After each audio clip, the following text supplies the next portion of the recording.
करके आपसे गठबंधन करने के लिए मजबूर होगी, आपका निर्णय क्या होगा? नहीं, मैं नहीं चाहता कि वो दल जो है वो भी हमारा दल है वो बैकफुट पर जाए, लेकिन उनकी कार्यशैली की वजह से वो लोग बैकफुट पर गए हैं। मैं आज़ाद समाज पार्टी के बारे में जवाब देने के लिए बैठा हूँ। आज़ाद समाज पार्टी आगे बढ़ेगी क्योंकि आज़ाद समाज पार्टी के कार्यकर्ता मेहनती और ईमानदार हैं और वो संघर्ष कर रहे हैं। क्योंकि काशीराम साहब का आज जन्म दिवस है, पूरे देशवासियों को उसके लिए बधाई, दुनिया में जो लोग उनके फॉलोअर रहते हैं उनको बधाई। लेकिन उनके रास्ते में हमें चलना पड़ेगा। उन्होंने कहा कि सत्ता संघर्ष से मिलेगी और अगर हमें बीजेपी को रोकना है या उस दल को रोकना है सत्ता में स्थापित है तो उससे ज़्यादा काम करना पड़ेगा। जो लोग 1 महीने 2 महीने राजनीति करते हैं उनके हिस्से में वही आए। हम तो पहली बार आए मैदान में लड़ने के लिए। जनता ने हमें जो वोट दिया उनका धन्यवाद।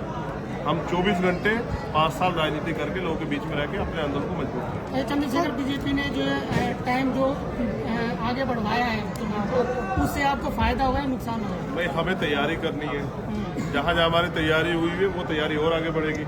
और बाकी जिन्होंने बढ़वाया कुछ सोच समझ के बढ़वाया होगा, हमें उससे कोई फर्क नहीं पड़ता। हमें काम करना, जब भी इलेक्शन आएगा हम लड़ेंगे ही।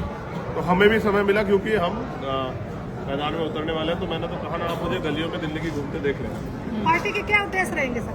पार्टी के उद्देश्य मैं सब कुछ बता चुका हूँ कि जो समस्या यहाँ की बुनियादी, जैसे एमसीडी में सबसे बड़ी समस्या है सफाई कर्मचारियों, उसमें हम लोग काम करेंगे। मुख्यमंत्री ने कहा कि हर घर तक साफ जल पहुँचाएंगे, नारा बदल के साफ दारू पहुँचाने लगे। उन्होंने कहा कोरोना वॉरियर्स सब लोगों को 1 करोड़ रुपए का मुआवजा देंगे, नहीं दिया। तो यहाँ जो एमसीडी में जो परेशानियां हैं उनको दूर करने के लिए यहाँ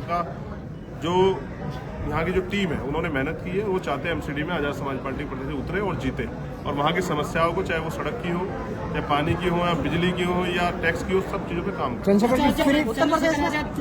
किसी भी पार्टी ने वाल्मीकि समाज को टिकट नहीं दिया और आपने अभी इतने दुनिया भर के नाम गिना दिए, आपने प्रत्याशी हुए, ये क्यों किया आपने?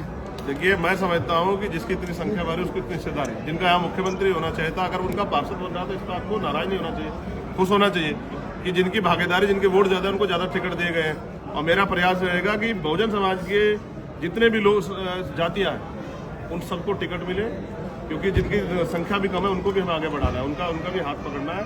यही सामाजिक न्याय है। हमारा प्रयास रहेगा कि आने वाले कल में यहाँ मुख्यमंत्री भी शोषित वर्ग का बने, इसलिए हम अपनी जड़ें मजबूत करें। उत्तर प्रदेश में क्या कमी रही जो बहुजन वहाँ इकट्ठा नहीं हो पाया, फिर दोबारा बीजेपी की पूर्ण बहुमत से सरकार बनी? हर व्यक्ति मुख्यमंत्री बनना चाहता है, इसलिए नहीं हो पाया। सबको मुख्यमंत्री बनना है, किसी को मिशन का काम नहीं करना है। 5 साल जो लोग घर में पड़े रहे वो सिर्फ चुनाव लड़ने के लिए आए, टिकट बांटे और चुनाव लड़े। हम 5 साल सड़क पे लड़े और अब भी लड़ेंगे। और जब कहीं अन्याय अत्याचार होगा आप देखना कोई दल के लोग खड़े होंगे। अभी हमारे में आज़ाद समाज पार्टी जो लोग मिशन के नाम पर लोगों को गुमराह कर रहे हैं उनके बारे में आप क्या कहना चाहोगे? नहीं, जनता खुद समझदार है, धीरे धीरे समझ रही है कि किसी को एजेंट कहने से एजेंट नहीं होता, काम करने से एजेंट होता है। जो जिसने किया जनता उसको देख रही है। शेखर साहब, केंद्र सरकार ने एमसीडी चुनाव इस वजह से टाले हैं। उनका कहना है कि तीनों एक किया जाएगा। इसमें आप क्या कहना चाहेंगे? क्या इसमें नीचे जो कर्मचारी सफाई में है और जो उनको सैलरी नहीं मिल रही है उससे फायदा होगा? क्या इस राजनीति में उनको फायदा मिलने वाला है?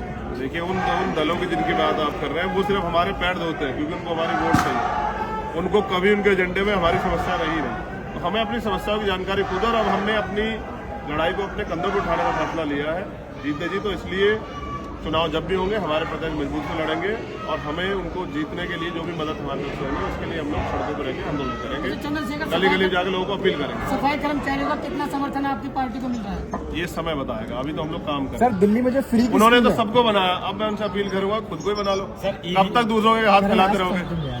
कब तक दूसरों के हाथ फैला के उनसे उम्मीद करते रहोगे? कब तक ठगे जाते रहोगे?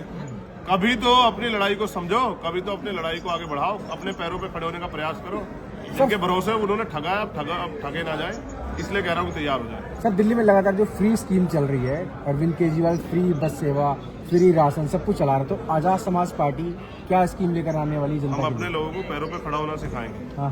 ये जो सरकार फ्री में दे ना, हमने बताया कि रोटी, कपड़ा, मकान, शिक्षा, चिकित्सा, रोजगार, सुरक्षा, ये तो कॉन्स्टिट्यूशन देता है। सरकार क्या दे रही है? पैसा तो हमारा ही ले रही है ना, टैक्स तो दिल्ली के लोग ही दे रहे हैं ना, उसी पैसे तो सब कुछ होगा। लेकिन लोगों के दिमाग में तो बुखार चढ़ा हुआ है ना, उसको उतारना पड़ेगा ना सर। एक धर्म का बुखार, एक फ्री का बुखार। और फिर ये सरकार, फिर अब मैं कहना नहीं चाहता लेकिन सच ये है कि दिल्ली में सिर्फ शेड्यूल कास्ट बहुजन समाज के लोगों को लूटा गया है, अपना उनका निशान दिखा के। अब वो लूटेंगे नहीं, अब वो अपने पैरों पर खड़े होने का प्रयास कर रहे हैं। सर, ईवीएम पर तमाम पार्टियों ने मतलब आरोप लगाया, आगे क्या होने वाला है? इसलिए मैंने आरोप नहीं लगाया, क्योंकि मैं तो बहुत दिन पहले कह चुका कि ईवीएम से वोटों की चोरी हो रही है। लेकिन चुनावी दल जो है ना, मैं इसलिए चुप था कि आंदोलन करेंगे चंद्रशेखर और आनंद लेंगे ये विपक्षी दल। जब चुनाव होता है तो ये चुनाव लड़ने आते हैं, 5 साल कहाँ रहते हैं। अगर ये अब ईवीएम पे रो रहे हैं तो ईवीएम पे बड़ा आंदोलन कौन तय कर रहा है? किसी राष्ट्रीय दल ने कहा है कि हम आंदोलन करेंगे? उनका काम है सिर्फ चुनाव लड़ना, हार जाए तो ईवीएम की बात करना। अगर ये विपक्षी दल और ईवीएम के खिलाफ आवाज न उठाएं जो मुख्य रूप से हैं, तो इनको क्या समझा जाए? ये जनता को बहुत समाज को गुमराह कर रहे हैं। नहीं, ये जनता को बेवकूफ समझते हैं। जनता इनको बेवकूफ बना रही है, ये जनता को बेवकूफ बना रहे हैं। हिसाब बराबर चल रहा है।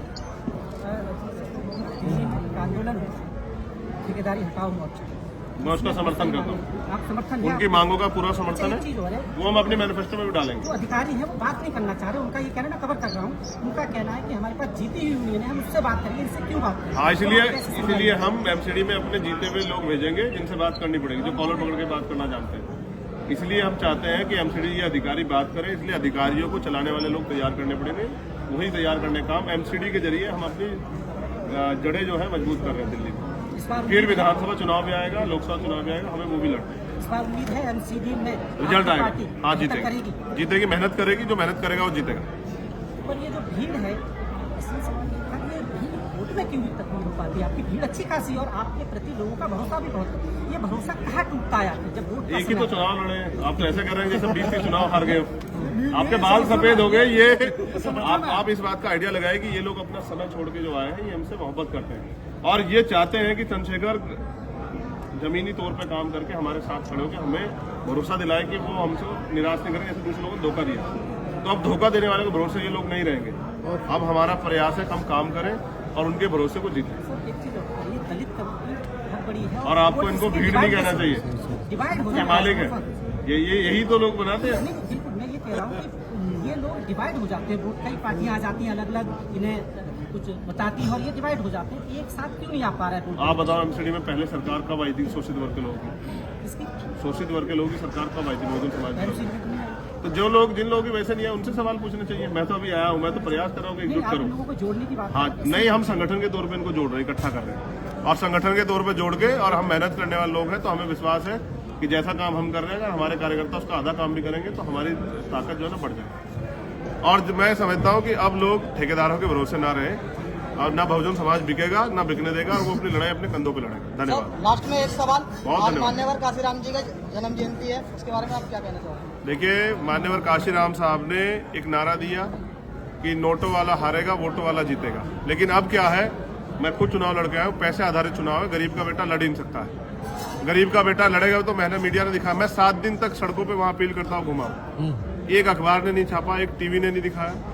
तो इसका मतलब वो हमें नकारते रहेंगे, लेकिन हमें इस लोकतंत्र के जरिए अपनी ताकत बनानी है। तो अब हमने नारा जो है, जैसे पीछे लिखा हुआ है, वोट हमारा राज तुम्हारा, नहीं चलेगा, नहीं चलेगा। उसके साथ जिसकी इतनी संख्या भारी, उसकी इतनी हिस्सेदारी, इसी नारे को लेके हम जाएंगे। पहले बहुजन समाज में भाईचारा बनाएंगे, उनको बताएंगे कि धर्म के आंधी में अपने वोट को बांटना नहीं है, अपनी वोट से शक्ति बनानी है। इसलिए एकजुट होकर आजाद समाज पार्टी को वोट करें। जहाँ गरीबों पे अत्याचार और शोषण हो रहा है, आप वहाँ दिखते हो, सर क्या कहना है इसके बारे में? नहीं, मैं लगता हूँ कि मैं ही दिखता हूँ।